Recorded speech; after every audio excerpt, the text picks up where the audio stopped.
नमस्कार, आप देख रहे हैं हल्ला बोल टीवी। मैं हूं नितेश तिवारी। बांकीपुर उपचुनाव में बीजेपी की डगमग स्थिति देख खुद सम्राट चौधरी मैदान में उतर गए हैं। क्या कुछ है हमें बताएंगे हल्ला बोल टीवी के editor in chief Deepak Sharma.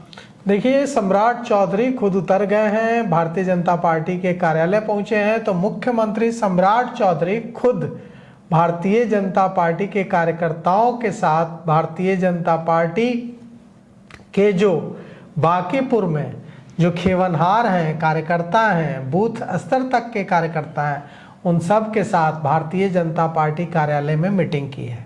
और थोड़ी देर पहले मुख्यमंत्री सम्राट चौधरी भारतीय जनता पार्टी कार्यालय पहुंचे थे। कार्यालय पहुंचकर उन्होंने भारतीय जनता पार्टी के कार्यकर्ता, खासकर जो बांकीपुर के कार्यकर्ता हैं, वैसे 200 कार्यकर्ताओं के साथ बैठक की और इसकी रणनीति बनाई कि बांकीपुर में भारतीय जनता पार्टी को कैसे चुनाव जिताया जाए, भारतीय जनता पार्टी के प्रत्याशी नीरज सिन्हा को कैसे चुनाव जिताया जाए। हो ये रहा है कि वहाँ मुकाबला नीरज सिन्हा, रेखा गुप्ता और प्रशांत किशोर के बीच जो मुकाबला त्रिकोणीय होता दिख रहा था, वहां अब मुकाबला सीधे सीधे हो गया है प्रशांत किशोर वर्सेस नीरज सिन्हा।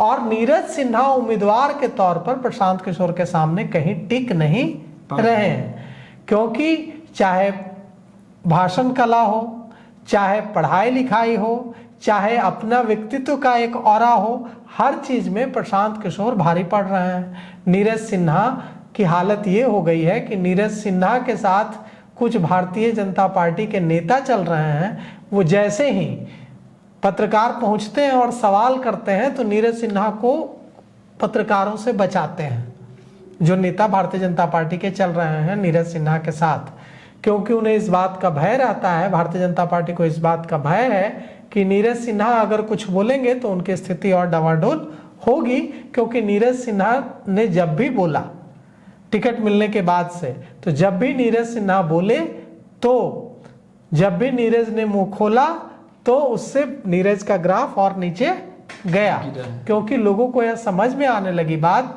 कि नीरज सिन्हा अगर विधायक बनेंगे तो वो कैसे बांकीपुर के लोगों की बात उठाएंगे अगर वे अपनी बात मजबूती से पत्रकारों तक से नहीं कह पा रहे हैं। तो फिर वे अफसरों के सामने कैसे बांकीपुर की बात उठाएंगे, बांकीपुर में काम करवाएंगे।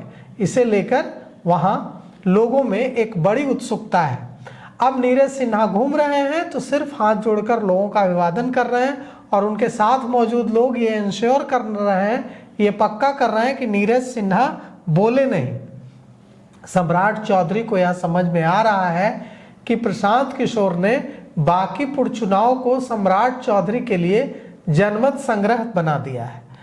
वो कह रहे हैं कि अगर आप, प्रशांत किशोर अपने भाषणों में क्या कह रहे हैं, बांकीपुर में जा रहे हैं तो वे कह रहे हैं कि अगर आप सम्राट चौधरी को मुख्यमंत्री के रूप में नहीं देखना चाहते हैं तो मुझे वोट दीजिए।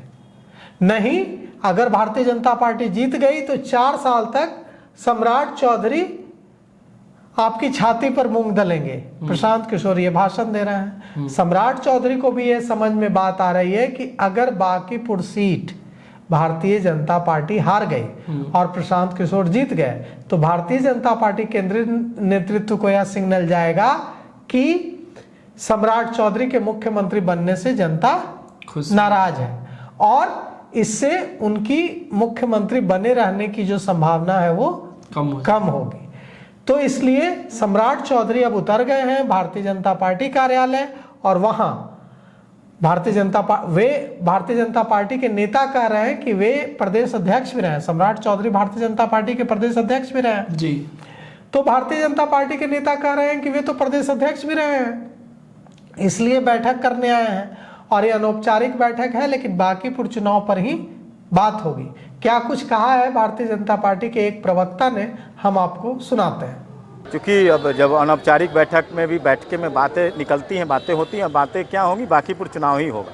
तो निश्चित तौर पर बांकीपुर चुनाव जो हम लोगों ने पिछले बार आरजेडी के प्रत्याशी को 52,000 से हराने का काम किया था, इस बार वो आंकड़ा और बड़ा होगा। तो देखिए, भारतीय जनता पार्टी के प्रवक्ता कुछ छिपा नहीं रहे हैं, वे बिल्कुल साफ कह रहे हैं कि अनौपचारिक बैठक है लेकिन बांकीपुर को लेकर के ही है और वे प्रदेश अध्यक्ष भी रहे हैं सम्राट चौधरी, तो वे कार्यकर्ताओं की नब्ज जानते हैं, कार्यकर्ताओं का मन जानते हैं, इसलिए वे यह बैठक करने आए हैं। अब अगर मुख्यमंत्री सम्राट चौधरी को भारतीय जनता पार्टी कार्यालय पहुंचकर बांकीपुर को लेकर बैठक करनी पड़ रही है, तो इससे बिल्कुल साफ है कि बांकीपुर में कितनी मजबूत भारतीय जनता पार्टी है।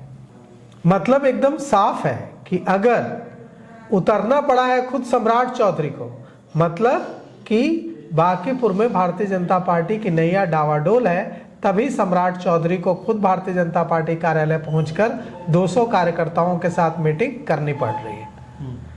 आपको क्या लगता है बांकीपुर में इस बार की स्थिति क्या होगी? आप हमें कमेंट करके बताइए और देखते रहिए तमाम खबरों के अपडेट के लिए हल्ला बोल टीवी। शुक्रिया।